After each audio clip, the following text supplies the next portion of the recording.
Hello, it's Alex, the Bookubus. Today is the first video in a new series called The Vampire Vault, where I talk about vintage vampire novels from the 1970s, 80s and 90s. And in our inaugural episode, I will be talking about They Thirst by Robert R. McCammon.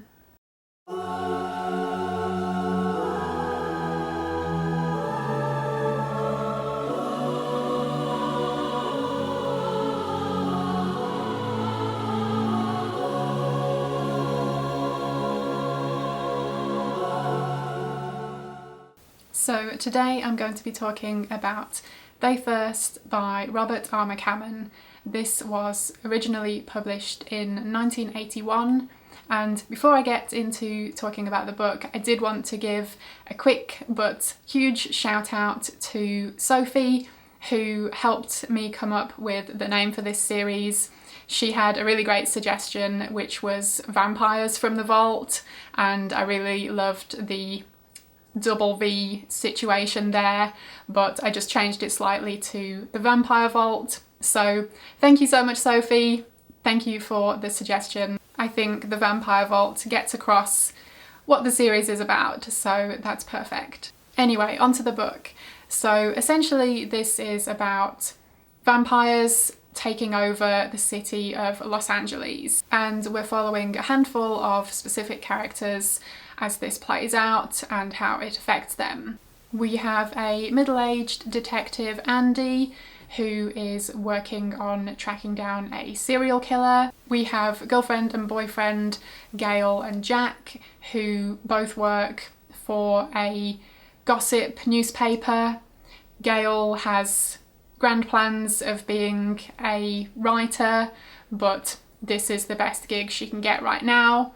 And Jack is a photographer who, again, has bigger plans for his future in documentary filmmaking, but for now, taking pictures of crime scenes and such like is what he does for a living. There is millionaire Mitch, who has made his fortune in the coffin manufacturing business. There is comedian Wes, who has just hit the big time with his own TV show, and his girlfriend Solange, who has a very interesting past. She is into using Ouija boards and stuff like that. There is a priest, Father Silvera, and a handful of other characters who crop up throughout the story. And yeah, we're going back and forth around all of these different characters as the story goes on. So the case that the detective Andy and the reporter Gail are both working on is a serial killer who has already murdered a few female victims. They have typically been prostitutes that he has picked up and then strangled to death, and he has earned himself the nickname of Roach because he has placed cockroaches in the victims' mouths.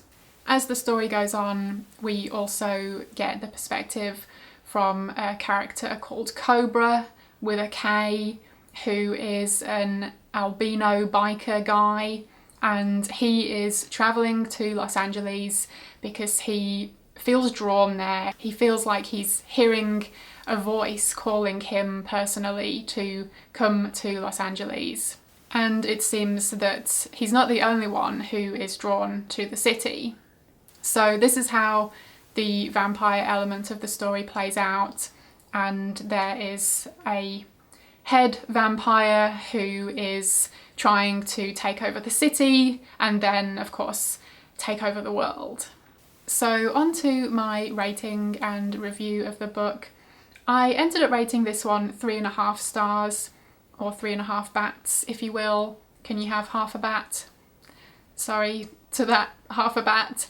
But yeah, 3.5 bats out of 5. This one ended up starting off a lot stronger for me than how it ended up overall. Right at the beginning, there is a scene some years previously in Hungary, and we follow a husband, wife and their son, and let's just say, setting the vampire tone of the story, I thought that chapter was really excellent. I really enjoyed his writing, and it was, yeah, very atmospheric. And then there was a really great kind of action and gory scene, which I thought was great. So that opened up on a really high note for me. Then we move on to present day Los Angeles, and we're introduced to this biker character, Cobra with a K. And again, there was a really great kind of action scene. I was, again, really enjoying his writing style. So the combination of great writing, this kind of atmospheric first chapter, then moving on to this maybe slightly trashier, you know, action-packed fun. I thought this is a great combination. I'm loving this. Then we are slowly introduced to the other characters, and I did think they were well written and interesting, and it is more of a kind of slower paced story as you really get to know the characters and their own stories before, you know, things developed to tie it all together. And I did think that worked quite well, but this is quite a long book. This edition is over 500 pages long, and the text on the page is pretty small. So it did feel like a long book. I'm not sure if it needed to be as long as it is. I think a couple of my problems with the book and reasons that it ended up not being as enjoyable as I hoped it would be. One was the vampire element of the story itself. While it was good and, you know, somewhat enjoyable to read, it just wasn't anything particularly new or interesting within the vampire lore.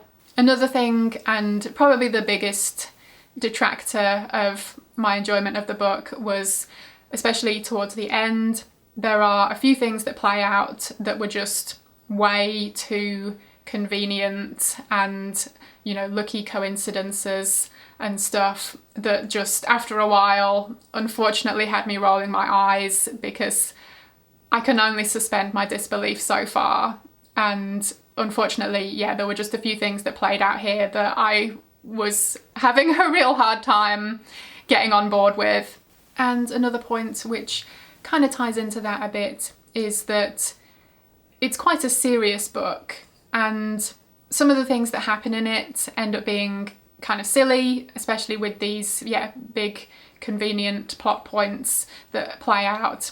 Had it leaned more into like a fun, you know, just wild, entertaining ride, then I'd be much more inclined to get on board with things that don't necessarily make 100% sense. But because the tone of the book is actually pretty serious, I then, yeah, had a hard time getting on board with these things playing out, and it felt very much like we're just forcing things to happen here in order to hit certain plot points.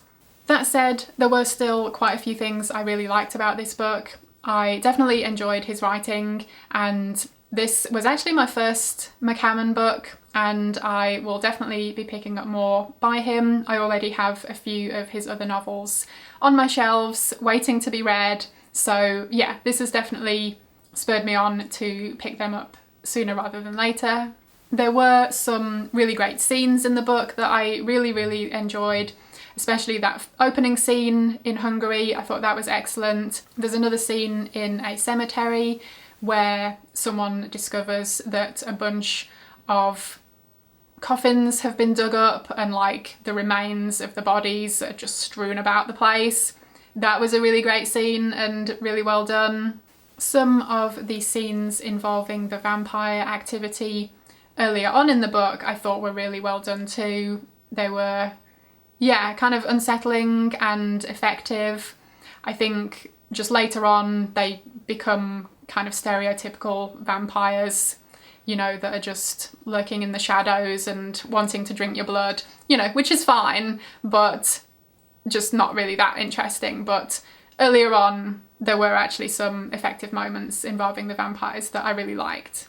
I thought the serial killer part of the story was pretty interesting, and yeah, does get kind of brutal in places involving the things that he does, and also his backstory is pretty grim.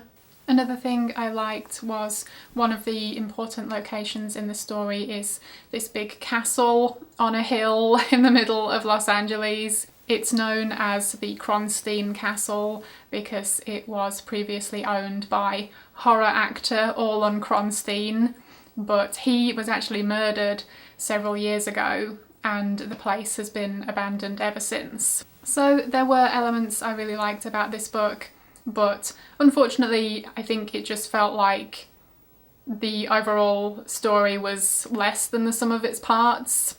Unfortunately it was let down for me because I think it relied too heavily on some very big convenient things to further the plot. That said, 3.5 Bats is still a good read and I definitely wouldn't dissuade anyone from picking this one up, especially if you're looking for an early 80s vampire novel set in Los Angeles. And this one is set in October, so it might be one you would want to pick up at that time of year for the full experience. So those were my thoughts on They Thirst by Robert R. McCammon. Let me know if you've read this one, I would love to hear your thoughts. Hopefully I will see you again this time next month for another review from the Vampire Vault. Thank you ever so much for watching, I hope you enjoyed it, and hopefully I will see you again in my next video. Bye!